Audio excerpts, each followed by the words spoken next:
സ്കോപ്പിന് പോയിട്ട് വരാട്ടോ. തെറിയാന്ന് വിചാരിക്കരുത് ഇപ്പൊ പറഞ്ഞത്, ഒരിക്കലും തെറി പറഞ്ഞതല്ല. മണിയൂർ ഈ ഒരു ഭാഗത്തേക്കൊക്കെ കല്യാണത്തിന് കോപ്പ് എന്ന് പറയും കേട്ടോ. ഞാനും ആദ്യം വിചാരിച്ചത് എന്തോ തെറി വേർഡ് ആണെന്നാണ്, പക്ഷെ അങ്ങനെയല്ലാന്ന് പിന്നീട് മനസ്സിലായി. ഞങ്ങളെ നാട്ടിലുള്ള ഈ ഒരു ഏട്ടന്റെ കല്യാണമായിരുന്നു കേട്ടോ. അങ്ങനെ ഞങ്ങളെല്ലാരും കൂടെ ഒരുമിച്ചിട്ട് കല്യാണത്തിന് പോയതാണ്.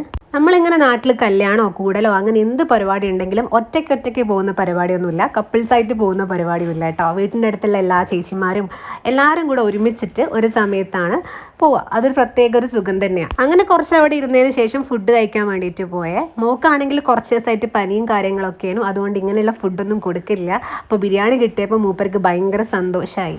ഞാനിപ്പോൾ കുറേ ആയി കല്യാണത്തിനും കൂടലിനും അങ്ങനെയൊന്നും പോവാത്ത കേട്ടോ. അങ്ങനെ അവിടെ ഇരുന്ന് ഫുഡൊക്കെ കഴിച്ച് കുറേ ആൾക്കാരെ കണ്ടു കേട്ടോ. നമ്മളെ വീഡിയോസിനെ പറ്റിയൊക്കെ ഒരുപാട് നല്ല അഭിപ്രായമൊക്കെ പറയുന്നുണ്ട്. അതിനൊക്കെ ഒരുപാട് സന്തോഷം. അത്യാവശ്യം തിരക്കുള്ളതുകൊണ്ട് തന്നെ ഞങ്ങൾ പോയവരെല്ലാം കൂടി ഒരുമിച്ചൊന്നുമല്ല ഇരുന്നത്, കിട്ടിയ സീറ്റിലൊക്കെ ഇരുന്ന് ഫുഡ് കഴിച്ചു. അങ്ങനെ കുറച്ച് വീഡിയോസും കൂടി എടുത്തു കേട്ടോ. കാരണം നമ്മുടെ നാട്ടിൽ പുറത്തൊക്കെ വർക്ക് ചെയ്യുന്ന കുറച്ച് ഏട്ടന്മാരൊക്കെ ഉണ്ട്.